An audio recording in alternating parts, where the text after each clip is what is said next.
Assalamualaikum warahmatullahi wabarakatuh. Hari ini saya akan bentangkan subtopik 5.1 ciri-ciri kepribadian, kekuatan diri dan kelebihan menjadi usahawan. Pertama, ciri-ciri kepribadian usahawan. Seorang usahawan yang berjaya perlu mempunyai ciri-ciri kepribadian yang tertentu. Antara ciri-ciri kepribadian seseorang usahawan adalah: pertama, berani mengambil risiko. Usahawan yang berani mengambil risiko mempunyai keyakinan untuk menghadapi keadaan ketidakpastian, membuat keputusan dan mengambil tindakan untuk memajukan perniagaannya. Usahawan juga perlu bijak menguruskan risiko dengan baik kerana ini akan menentukan kadar keuntungan perniagaannya. Maksud berani mengambil risiko, usahawan itu yakin dengan apa yang dilakukan untuk memajukan syarikatnya. Seterusnya, yang kedua, kreatif dan inovatif. Usahawan yang kreatif boleh mencipta sesuatu yang baharu bagi memenuhi keperluan dan kehendak pengguna yang berbeza. Usahawan yang bersifat inovatif boleh mengubah suai sesuatu barangan yang sedia ada supaya lebih berkualiti, menarik dan dapat bersaing dalam pasaran sedia ada. Maksud kreatif. Kreatif adalah ciptaan produk yang baharu. Maksud inovatif pula, mengubah suai produk yang sedia ada untuk menjadi lebih berkualiti, menarik dan setanding dalam pasaran yang sedia ada. Seterusnya, yang ketiga, tabah. Usahawan yang tabah tidak akan jemu dan berputus asa menghadapi cabaran. Usahawan juga tidak akan takut menghadapi kesusahan dalam perniagaan sehingga mencapai kejayaan. Maksud tabah kat situ, tabah adalah sifat yang bermaksud tidak berputus asa dengan cabaran yang akan dihadapi semasa perniagaan. Seterusnya, yang keempat, yakin diri dan optimistik. Usahawan perlu mempunyai sifat yakin dengan kebolehan diri untuk menghadapi cabaran dan sentiasa mempunyai pandangan yang terbuka terhadap kegagalan. Usahawan juga perlu sentiasa berfikir untuk mencari jalan penyelesaian bagi mencapai kejayaan dalam perniagaannya. Maksud yakin dan optimistik, usahawan tersebut sentiasa berfikiran terbuka untuk mencari jalan penyelesaian masalah yang mereka lalui. Seterusnya, berinisiatif dan bertanggungjawab. Inisiatif bermaksud sikap seorang yang melakukan sesuatu perkara secara proaktif. Usahawan yang berinisiatif dan bertanggungjawab akan bergiat berusaha bagi membangunkan kehidupan diri serta sentiasa mencari idea baharu untuk mengembangkan perniagaannya. Maksud berinisiatif, seorang yang melakukan sesuatu perkara produktif dan bertanggungjawab. Seterusnya, yang keenam, komitmen yang tinggi. Usahawan perlu menunjukkan komitmen dan keazaman yang tinggi untuk memajukan perniagaannya. Komitmen yang tinggi adalah sesuatu bentuk kesepakatan yang dibuat oleh seseorang terhadap dirinya sendiri atau orang lain. Komitmen ini perlu jelas, terarah, berorientasikan kemajuan dan perlu dijaga sehingga mencapai kejayaan. Maksudnya dekat situ, seorang usahawan perlulah berusaha untuk mencapai apa yang mereka hendak sehingga berjaya. Seterusnya, yang ketujuh, pandai mengambil peluang. Usahawan akan sentiasa mencari dan pandai merebut peluang perniagaan yang wujud daripada perubahan dalam persekitaran perniagaan. Maksud pandai mengambil peluang ni, seorang usahawan tu dia melihat persekitarannya untuk kemajuan perniagaannya, untuk penambahbaikan. Seterusnya, yang ke-8, berfikir positif untuk berjaya. Kejayaan merupakan motivasi utama untuk seorang usahawan. Usahawan yang berfikir positif akan menyelesaikan masalah dan halangan yang dihadapinya. Maksudnya dekat situ, usahawan itu berfikiran positif walaupun dia menghadapi halangan ataupun musibah. Seterusnya, yang ke-9, kebolehan menentukan visi dan misi. Usahawan perlu bijak menentukan visi dan misi perniagaannya kerana perkara ini yang menentukan hala tuju perniagaan dan memberi panduan dalam merancang kejayaan perniagaan.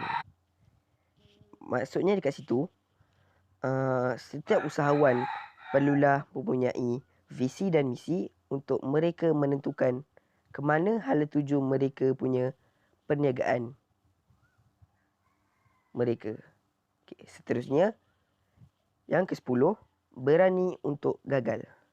Usahawan perlulah bersikap berani menghadapi kegagalan dan menganggap kegagalan sebagai sesuatu pengajaran yang berharga kepadanya. Usahawan tidak mudah berputus asa, sebaliknya bersifat terbuka terhadap setiap ujian dalam dunia perniagaan.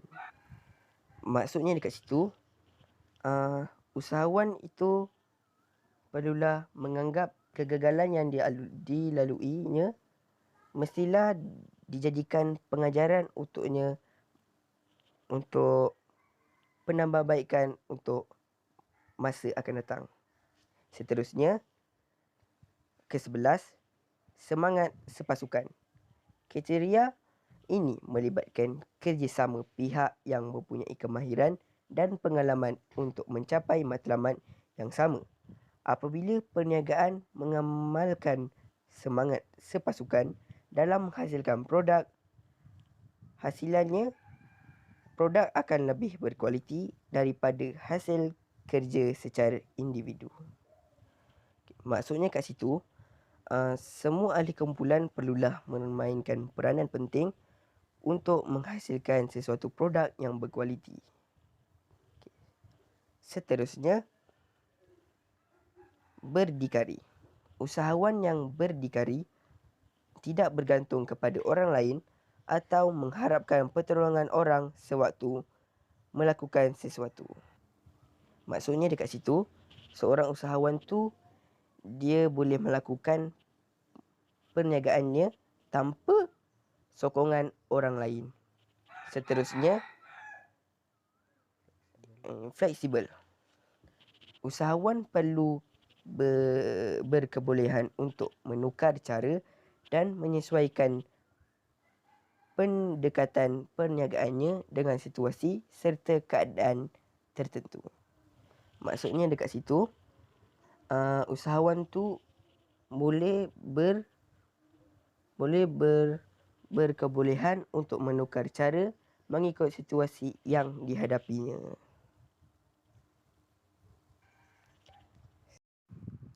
Seterusnya, yang kedua, kekuatan diri usahawan. Kekuatannya ada 5. Pertama, kemahiran pembangunan kriteria diri. Usahawan dapat membentuk kemahiran pembangunan kriteria diri melalui pengalaman dan cabaran dalam perniagaan. Antara kemahiran yang boleh membangunkan kriteria diri seseorang usahawan ialah kebolehan membuat keputusan, kemahiran berkomunikasi, bekerja dalam kumpulan dan membuat perancangan perniagaan. Maksudnya dekat situ, pengalaman dan cabaran dalam perniagaan ni boleh membangunkan kriteria diri seseorang usahawan. Contoh, kemahiran, kebolehan membuat keputusan, kemahiran berkomunikasi, bekerja dalam kumpulan, membuat perancangan perniagaan. Seterusnya, yang kedua, fokus tenaga dan tumpuan. Usahawan perlu fokus tenaga dan tumpuan bagi merealisasikan sesebuah perniagaan. Usahawan yang bijak akan menetapkan visi dan misi perniagaannya serta fokus terhadap perkara yang menjayakan perniagaannya.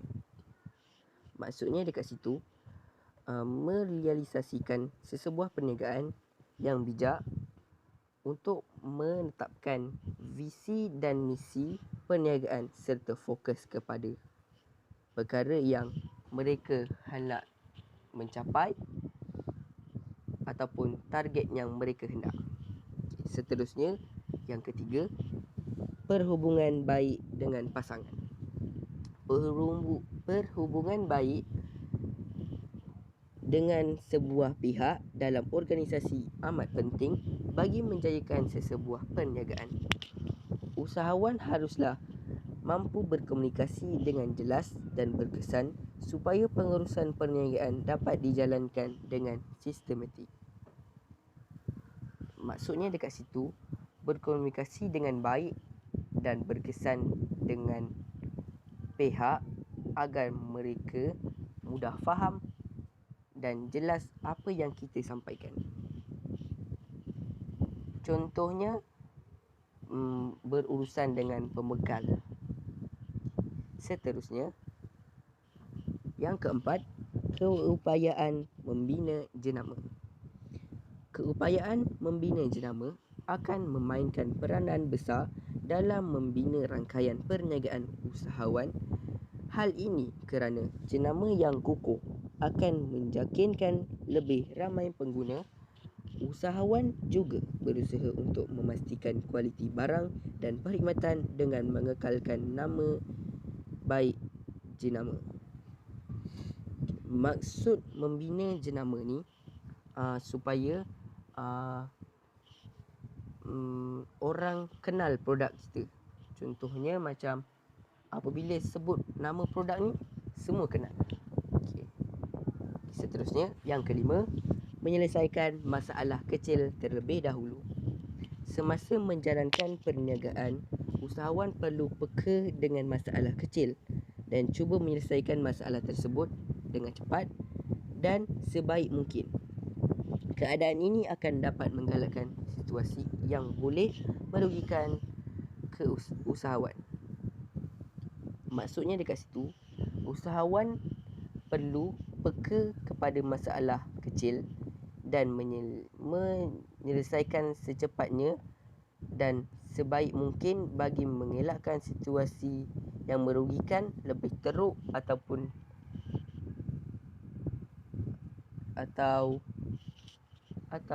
sebagainya. Seterusnya, kelebihan menjadi usahawan. Usahawan merupakan penggerak dalam kemajuan pembangunan ekonomi negara.